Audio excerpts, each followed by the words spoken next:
Hello students, how are you all? I hope you all are doing great.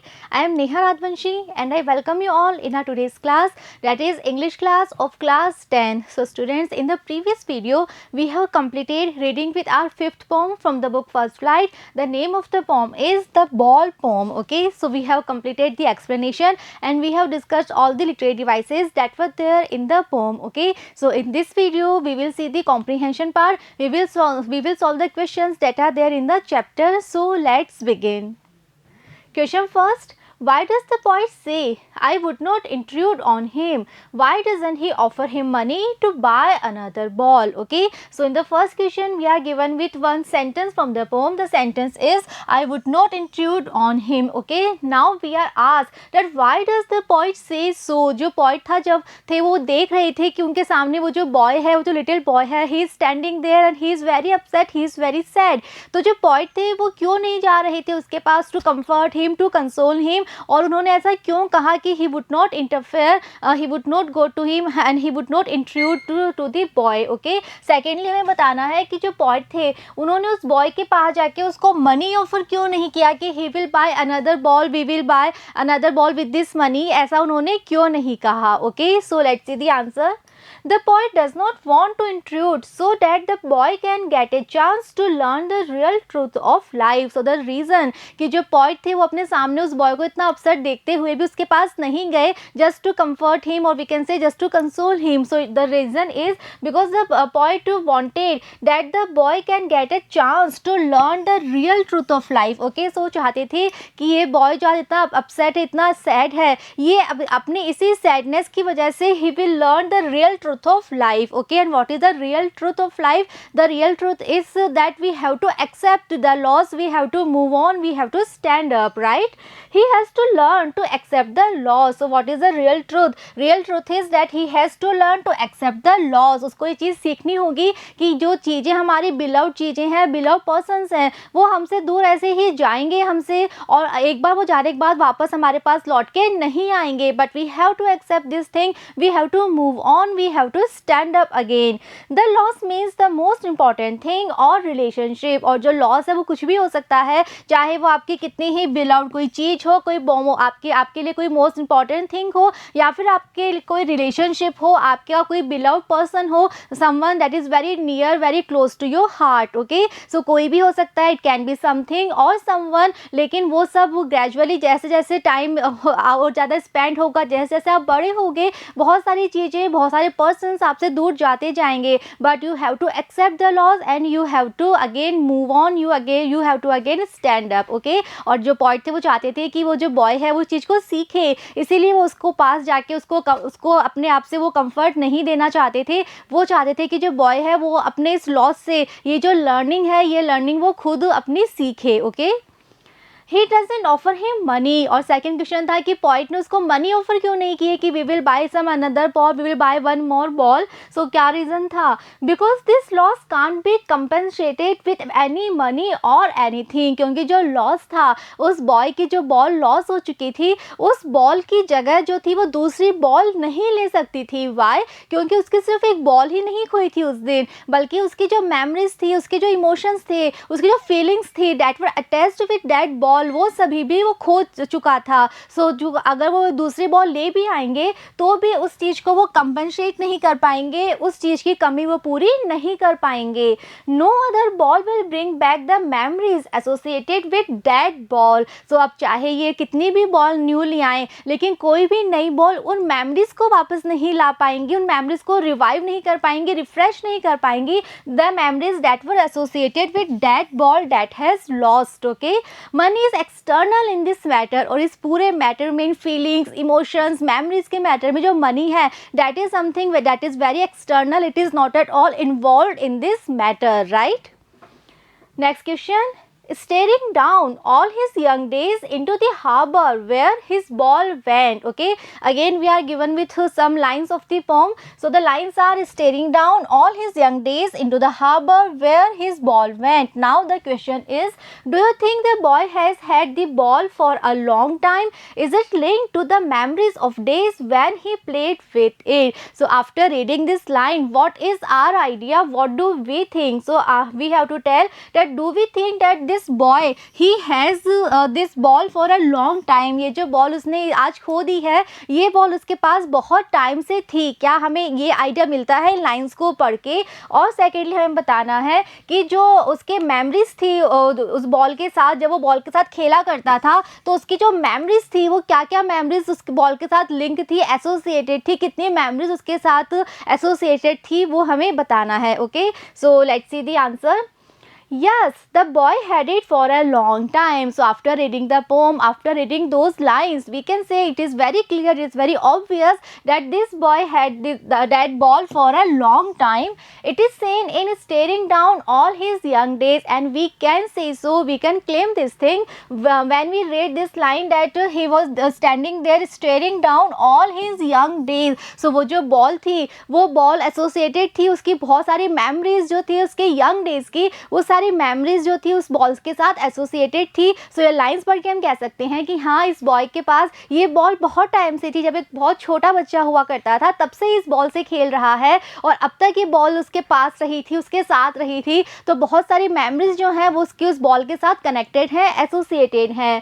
The boy is staring into the harbour shows one thing, और इसीलिए जो boy अब यहाँ खड़ा खड़ा harbour में stair कर रहा है, जहाँ फाइनली उसकी बॉल गिर गई थी, वो अभी भी वहीं स्टेयर कर रहा है, बहुत डेस्परेट आइज के साथ वो देखता जा रहा है, स्टेयर करता जा रहा है। तो इस चीज़ से one thing is very much clear and that is the ball had links to the memories of many days. So it is very clear we can say, क्योंकि वो इतनी ज़्यादा डेस्परेटली स्टेयर सिर्फ इसलिए कर रहा है कि वो सिर्फ एक बॉल, सिर्फ एक टॉय नहीं था उसके लिए ऐसी नहीं था कि उसका एक टॉय खो गया है, बल्कि वो जो बॉल थी वो बॉल उसकी खूब सारी मेमोरीज का, खूब सारी हम कह सकते हैं फीलिंग्स, इमोशंस का सिंबल थी। इसीलिए he was so upset, he was standing there and he was just staring at the harbor. Okay, so when we read this line we can say that it is very clear, it is very obvious that the boy had that ball for a very long time. Okay, next question.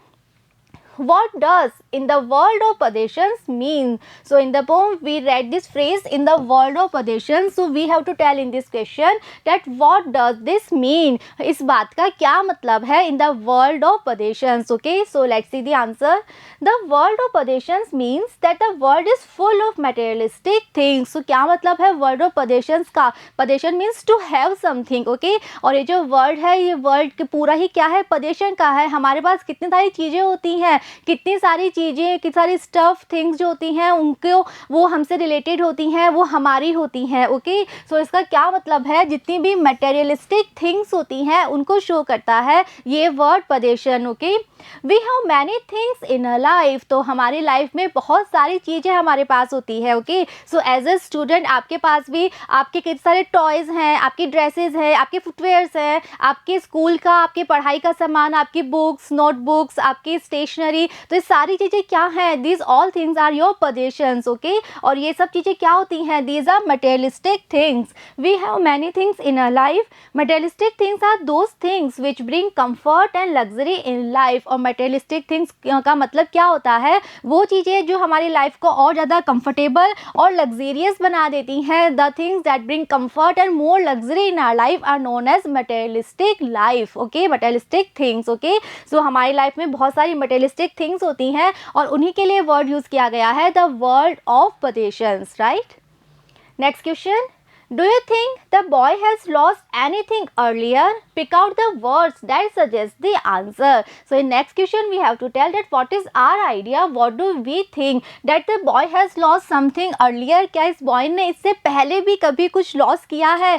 आज जब इसकी ball जो है इससे खो दी है, इससे दूर चली गई है, तो इस बॉल से पहले भी क्या इसने कभी कोई चीज़ अपनी खोई है? और अगर हमारा आंसर है यस कि हाँ इसने पहले भी कुछ खोया है, so we have to justify our answer and we have to pick out some words जिनके बेस पे हम अपना आंसर दे रहे हैं। And if we are saying no, इसने इससे पहले कभी कुछ नहीं खोया, this is for the first time that he has lost his ball, his favourite ball, so we have to support our answer, we have to justify our answer and we have to pick out some words from the poem that why we are saying so, why our answer is this. Okay, so हमें answer देना है and then we have to justify our answer. So let's see the answer. The boy has not lost anything earlier. So हमारा answer है, हमारा idea ये है, after reading the poem we can say कि जो boy है इसने इससे पहले कभी भी कुछ भी नहीं खोया था।